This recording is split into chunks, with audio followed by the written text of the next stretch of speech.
मैं हूं राजेश श्रीवास्तव। आपके पास दिन प्रतिदिन अलग अलग तरह की खबरें आती हैं होंगी, लेकिन कुछ खबरें ऐसी होती हैं जो चौंकाने वाली होती हैं। जी हाँ, आज मैं कुछ अलग तरह की खबरों की बात कर रहा हूं। आज बात कर रहा हूं आत्महत्या की, कि किस तरह से आत्महत्या के मामले देश में बढ़ रहे हैं। जी हाँ दोस्तों, जिंदगी खूबसूरत है, पर कई लोग अपने हाथों से सांसों की डोर तोड़ लेते हैं। हम अक्सर ऐसी घटनाएं सुनते हैं और आत्महत्या के बढ़ते आंकड़ों से चौंकते हैं कि आखिर लोग ऐसा क्यों करते हैं और कैसे करते हैं। लेकिन अगली बार जब आप ऐसी बात सुने या आंकड़ों को देखें तो चौंकेगा नहीं, लेकिन ये सोचिएगा जरूर कि आंकड़े क्यों बढ़ रहे हैं, कैसे हम ऐसे लोगों की मदद कर सकते हैं, क्योंकि इसमें से हो सकता है कि कल फांसी के फंदे पर झूलने वाला या जहर खाने वाला या अपने आप को आग में समर्पित करने वाला कोई आपका अपना जाना पहचाना भी हो सकता है। इसलिए हमें उसकी मदद करनी चाहिए, क्योंकि उन्हें इसकी ज़रूरत है। इसी सोच से हम इस समस्या का समाधान निकाल सकते हैं। आपको जान करके आश्चर्य होगा, आज मैं आपको कुछ अलग तरह की चीज़ें बता रहा हूँ। आपको जान के ये एक एनसीआरबी का डेटा आया है जिसमें बताया गया है कि आत्महत्या के मामले किस तरह से बढ़ रहे हैं, और उसमें जो खुलासे हैं वो आपको बता रहे हैं कि उसमें साफ साफ जाहिर किया गया है कि किस पेशे से जुड़े हुए लोग सबसे ज़्यादा आत्महत्या कर रहे हैं। 2019 में कुल आत्महत्या के जो मामले आए हैं उसमें सरकारी नौकरी से जुड़े हुए 1.2% लोग ऐसे रहे जो सरकारी नौकरी से जुड़े थे, जबकि 6.3% ऐसे लोग आए जो निजी कंपनियों में नौकरी कर रहे थे, जबकि पब्लिक सेक्टर यानी इंटरप्राइजेस वगैरह के लोग 8.7% लोग ऐसे थे जिन्होंने खुदकुशी की। छात्रों और बेरोजगारी की खुदकुशी का प्रतिशत 7.4 और 10.1 है। यानी जो छात्र हैं, यानी कि जो पढ़ने वाले बच्चे हैं, उनके अंदर डिप्रेशन किस कदर हावी है आप समझ सकते हैं। जो बेरोजगार हैं उनके अंदर किस तरह से समस्याओं से जूझ रहे हैं कि छात्रों की खुदकुशी करने वालों की का प्रतिशत 7.4 है और बेरोजगारों का प्रतिशत 10.1 है। जबकि स्वरोजगार यानी जो अपना व्यवसाय करते हैं छोटा मोटा, इन लोगों का प्रतिशत 11.6% है। यानी कि जो लोग छोटा व्यवसाय करते हैं वो सबसे ज़्यादा डिप्रेशन में हैं, जबकि 5.957% किसानों का है और 4.324% खेतिहर मजदूरों का है। और ये वो आंकड़ा है जिन लोगों ने 2019 में अपने जीवन लीला का अंत कर दिया। पुरुषों में सबसे अधिक आत्महत्या करने के मामले आ रहे हैं। सबसे अधिक आत्महत्या रोजाना कमाई करने वालों के हैं, यानी 29,092 लोग ऐसे थे जो रोज कमाई करते थे, यानी कि दिहाड़ी पर काम करने वाले लोग, ठेला खोमचा लगाने वाले लोग, उन लोगों ने 29,092 लोगों ने अपने जीवन लीला समाप्त कर दी। जबकि स्वरोजगार से जुड़े हुए 14,319 लोगों ने, बेरोजगारी से जुड़े हुए लोग 11,599 लोगों ने, और कुल इसमें एक आंकड़ा और जुड़ गया है ट्रांसजेंडर का। इसमें 17 लोग थे जिन्होंने खुदकुशी कर ली। खुदकुशी करने वालों का सामाजिक दायरा जो रिपोर्ट आई है उसके मुताबिक 2019 में कुल खुदकुशी करने वालों में 66.2% ऐसे लोग थे जिनकी सालाना आय 1 लाख रुपए से भी कम थी। आप जरा कल्पना करिए कि 1 लाख रुपए से सालाना आय जिसकी कम होगी वो अपना जीवन कैसे चला पाएगा। और इसी के चलते 66% लोगों ने अपने आप को मौत के हवाले करना ज़्यादा मुफीद समझा। 29.6% लोग ऐसे लोग थे जिनकी सालाना आय 1 लाख से 5 लाख रुपए के बीच थी, जबकि 23.3% ऐसे लोग थे जिन्होंने मैट्रिकुलेशन या सेकेंडरी तक की ही पढ़ाई की थी। जबकि सिविल लेवल एजुकेशन तक की पढ़ाई करने वालों का आंकड़ा 19.6% था। प्राइमरी तक की पढ़ाई करने वालों का आंकड़ा 16.3% था।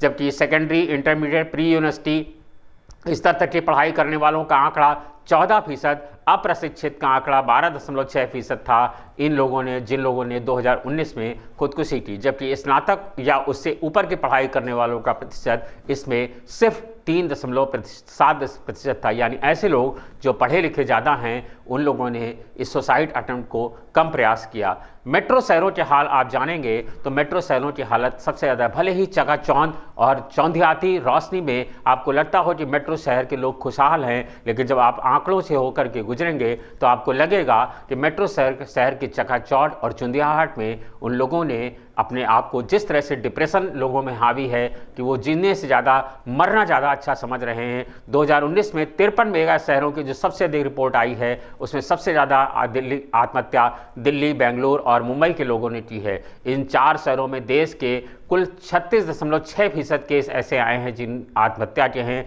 चेन्नई में 2461 लोगों ने, दिल्ली में 2423 लोगों ने, बेंगलुरु में 2081 लोगों ने, तो मुंबई में 1229 लोगों ने खुदकुशी कर ली। चेन्नई, मुंबई और दिल्ली में 2018 के मुकाबले 2019 में क्रमशः आत्महत्या करने वालों की तादाद में 17.1% की वृद्धि हुई है, 4.1% और 2.3% की वृद्धि हुई है।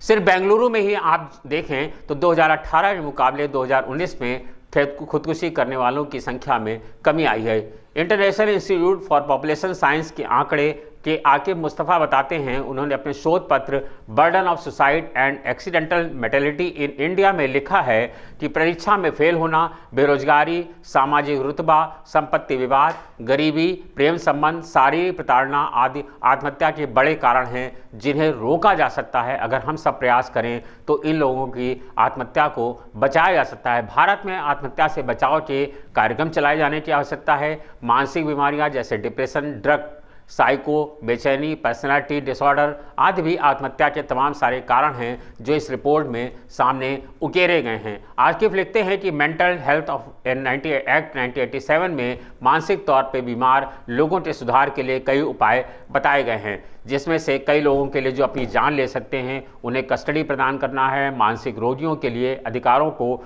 संरक्षित करना आदि शामिल है।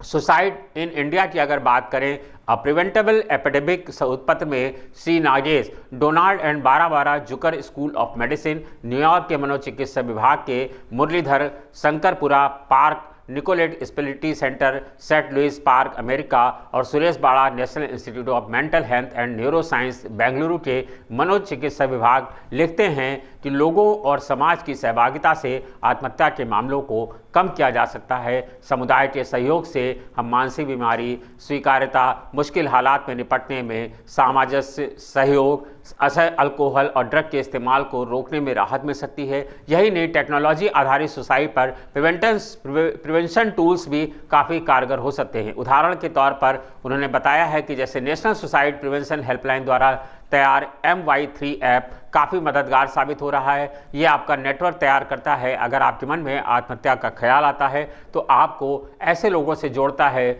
जो आपको पॉजिटिव लोगों से जोड़ सकते हैं। 2019 में जो आंकड़ा आया है उसके मुताबिक भारत में आत्महत्या करने वालों का आंकड़ा 2018 के मुकाबले 2019 में 3.4% बढ़ा है, तो दुर्घटना में मरने वालों का प्रतिशत 2.3% है। यह आंकड़ा बता रहा है कि देश में आत्महत्या करने वालों की तादाद काफ़ी बढ़ रही है। ये आंकड़े हमारे नहीं, एनसीआरबी के हैं जो क्राइम रिपोर्ट पेश करती है समय समय पर। एनसीआरबी की रिपोर्ट के मुताबिक 2018 में कुल 1,34,516 लोगों ने भारत में आत्महत्या की थी, जबकि 2019 में 1,39,123 लोगों ने खुदकुशी कर ली। सबसे अधिक खुदकुशी के मामले महाराष्ट्र से आए हैं और महाराष्ट्र में 2019 में 18,916 लोगों ने आत्महत्या की, जबकि तमिलनाडु में 13,493 लोगों ने और 12,665 लोगों ने पश्चिम बंगाल में आत्महत्या की है, जबकि 12,457 लोगों ने मध्य प्रदेश में और कर्नाटक में 11,228 लोगों ने अपने जीवन का अंत कर लिया। देश में की जाने वाली कुल आत्महत्याओं में से महाराष्ट्र 13.6% के साथ सबसे ऊपर जाकर के खड़ा हुआ है, जबकि तमिलनाडु 9.7% है, पश्चिम बंगाल का फीसद 9.1 है, मध्य प्रदेश 9%, कर्नाटक 8.1। इन 5 राज्यों का कुल प्रतिशत अगर जोड़े तो आंकड़ा आपके यहाँ जो लगेगा वो आता है 49.5%। बाकी 50% आत्महत्याएं अन्य 24 राज्यों और 7 केंद्र शासित प्रदेशों में आई हैं। वहीं सबसे अधिक आबादी वाले राज्य यानी उत्तर प्रदेश की अगर बात करें तो देश की आबादी का 16.9% आबादी का हिस्सा जो उत्तर प्रदेश है उसमें आत्महत्या के सबसे कम मामले सामने आए हैं। यानी कि उत्तर प्रदेश के लोग बहुत पॉजिटिव हैं और जो 2019 में लोगों ने सुसाइड किया है उसमें 2019 के लोग उत्तर प्रदेश के लोगों की संख्या सबसे कम है। देश में कुल हुई आत्महत्याओं में इसका योगदान सिर्फ 3.9% है। दुर्घटना की बात करें तो जरूर 2018 में 4,11,824 लोगों की दुर्घटना में मृत्यु हुई है, जबकि 2019 में 4,21,104 लोगों की दुर्घटना में जिंदगी चली गई। जो आज रिपोर्ट में जो आत्महत्या की वजह बताई गई, उसमें आत्महत्या की सबसे बड़ी वजह रही है 2019 में कुल आत्महत्याओं का 1,29,000 में से पारिवारिक समस्या के कारण 32.4% लोगों ने आत्महत्या की, जबकि 17.1% लोगों ने बीमारी के चलते खुदकुशी की है, जबकि इस ड्रग एब्यूज़ यानी कि इसी लत के चलते जो जान दे रहे हैं उनकी संख्या 5.6% है। विवाह संबंधी दिक्कतों के कारण 5.5% लोगों ने, प्रेम प्रसंग की वजह से करीब 4.5% ने, दिवालियापन और कर्ज में डूबे होने की वजह से 4.2% ने, परीक्षा में फेल होने और बेरोजगारी की वजह से 2% लोगों ने, प्रोफेशनल और कैरियर की दिक्कतों के कारण 8.2% और प्रॉपर्टी विवाद के कारण 8.1% लोगों ने अपने जीवन को मौत से कहीं अधिक भारी समझा, इसीलिए उन्होंने मौत को गले लगा दिया। एक और रोचक आंकड़ा सामने आया है जिसमें कहा जा रहा है कि पुरुष जो हैं महिलाओं की अपेक्षा अधिक आत्महत्या कर रहे हैं, यानी महिलाओं की स्थिति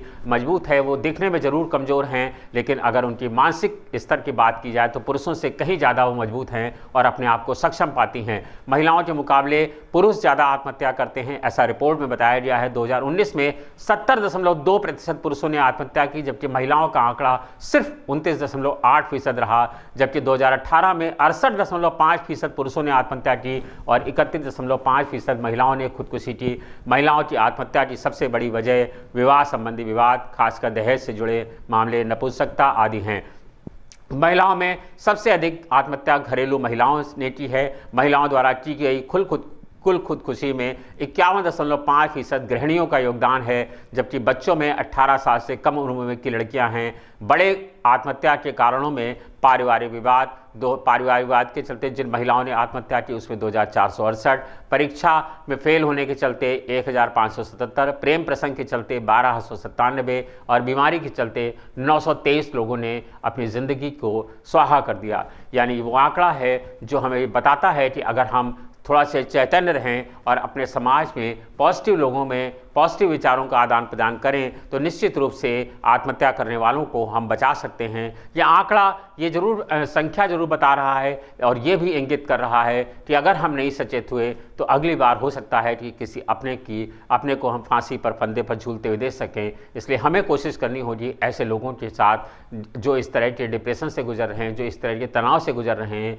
उनके साथ हंस के, उनके साथ बात करके उनको उस डिप्रेशन से बाहर ला करके ही हम उनकी ज़िंदगी को बचा सकते हैं। धन्यवाद, शुक्रिया।